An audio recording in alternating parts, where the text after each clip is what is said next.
안녕하세요. 여러분의 소중한 투자금과 올바른 투자 정보를 위해서 여러분의 눈과 귀가 되어줄 대형 멘토 신범철입니다. 오늘 알아볼 기업은 효성화학입니다. 효성화학에 대해서 주가의 흐름 알아보기 전에 오랜만에 다루기 때문에 잠깐 이제 리뷰의 시간을 가지도록 하겠습니다. 결국에 효성화학의 주요 산업은 이제 PP, 프로프로필렌, TPA, NF3, TAC 총 이제 네 가지 산업 분야가 있죠. 결국에 이제 PP 산업은 이제 플라스틱을 만들거나 뭐 공업용 혹은 이제 의류 같은 것들을 만드는 거고, 이런 TPA는 이제 물결처럼 되어 있지만 나일론이다. 나일론이니까 결국에 쓰이는 건 분명하죠. 의류 혹은 이제 비닐 이런 것들. NF3는 이제 불합가스라고 해서 이 반도체에 어떤 이물질이 있으면 이 표면을 닦아주는 가스입니다. 그리고 이제 TAC는 이제 LCD 산업 분야에 쓰이는 거고, 이 LCD 산업 분야에서 두 개의 평광판 안에 PVA가 있는데, 이게 이제 색감을 조절해주는 역할을 해줍니다. 그래서 이거를 보호하기 위한 필름으로 이제 TAC를 붙여주는 거죠. 그래서 이제 효성화학의 주요 매출 비중을 보시게 되면 이 표에는 지금 현재 세분화해서 나와 있진 않지만 이런 PP 산업이 효성화학에서 60%를 담당하고 있고, 그러므로 가장 이제 주요한 산업이다라고 볼 수 있습니다. 하지만 효성화학의 최근 이제 매출액과 영업이익, 영업이익들, 당기 순이익을 보시게 되면 전년 대비 소폭 적자를 해소한 그런 거지만 여전히 마이너스를 띠고 있기 때문에 영업 실적이 지금 현재로서는 좋지 않다라는 점입니다. 이런 부분에서는 많은 이유가 있겠지만 어떤 가장 대표적인 이슈 하나로는 이게 있을 것 같아요. 효성화 베트남 법인 첫 분기 흑자 2년 적자 행진을 마쳤다. 여기서 이제 중요한 점은 이제 효성화학이 베트남에 이제 21년도에 PP 공장을 세웁니다. 하지만 23년도 7월달 때까지는 공장 가동률이 이제 100%가 되지 않았어요. 그러므로 이제 이런 영업 손실이 계속 나왔었던 거죠. 하지만 공장 가동률이 100%에 진입하자마자 실적 반전에 성공했다. 전분기에는 1033억 원이었는데 이런 3분기 영업 손실은 28억 원이다. 그리고 이제 하나 더 봐야 될 거는 이런 프로필렌을 만들기 위해선 프로판 가스가 스타팅 매테리얼입니다.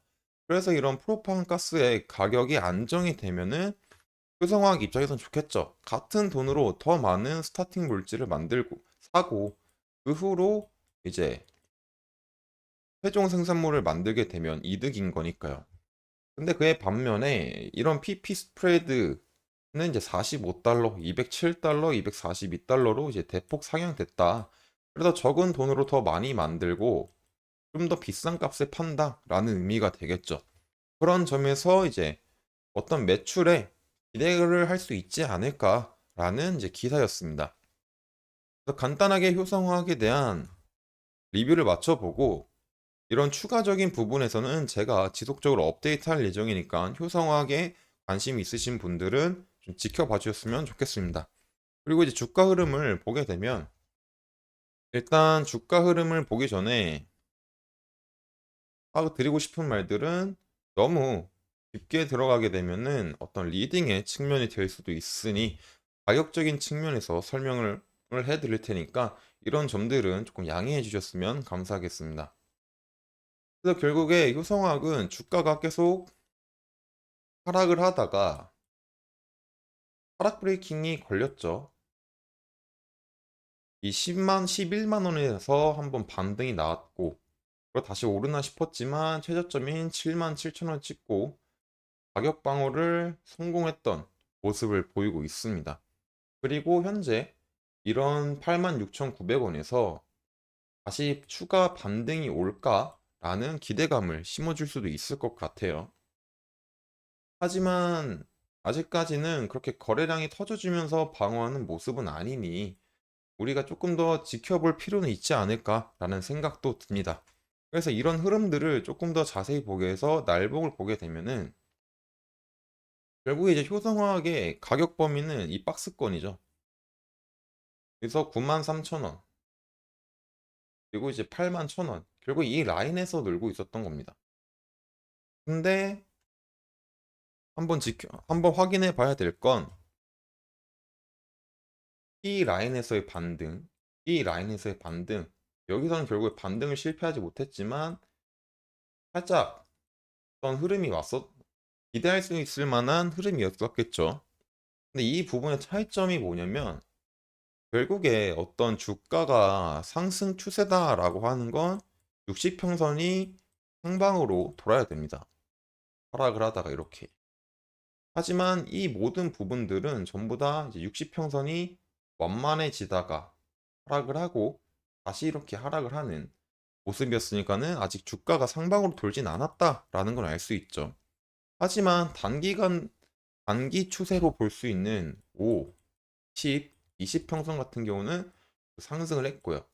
여기서 조금 기울기가 완만해졌지만 상승을 했고, 하지만 이 부분에서는 50, 20평선이 하방으로 향했던 반등이었습니다.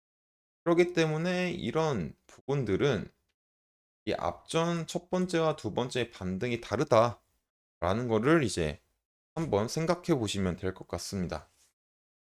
그래서 결국에 이평선들이 하방으로 향하고 있는 상태에서 얘가 밑으로 계속 쭉 빠지면 어떡하지? 라고 생각할 수도 있을 것 같아요.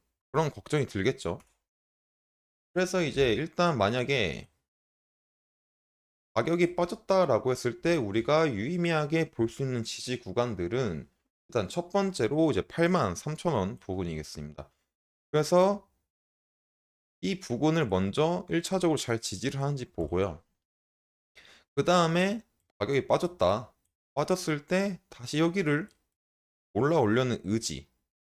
이게 첫 번째겠습니다. 그리고 두 번째는 이제 최저점인 7만 원 부근이겠죠. 7만 7천 원과 11,000원 사이에서 계속 가격적인 행보를 할 거냐. 이런 것도 확인해 보면 좋을 것 같아요. 하지만 여기서 빠지다가 잘 지지를 해줬고 거래량이 터져주면서 그러면은 우리가 또 여기를 지지하니까 가격적인 반등이 올 수도 있겠다라고 생각할 거예요. 가격적인 반등을 일단 첫 번째는 89,000원 라인과 그 다음에 이제 93,000원 라인을 같이 확인해 보시면 좋을 것 같습니다.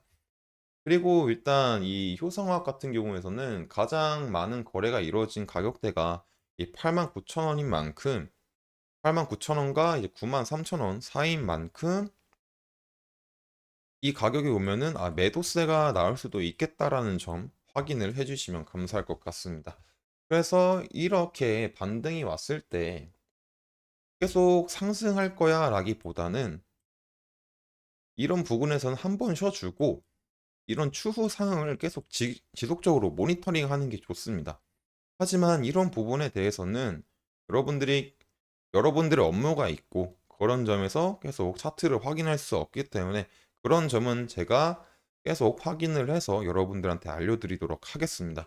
그래서 효성화학에 대해서 간단하게 차트를 같이 봤고 이 차트를 볼 때 이제 할 말은 굉장히 많지만 어떤 너무 깊게 들어가면은 리딩의 측면이 되기 때문에 가격적인 측면에서 말한 점은 조금 죄송하게 생각하고 있습니다. 이제 그런 점은 조금 양해 부탁드리고요.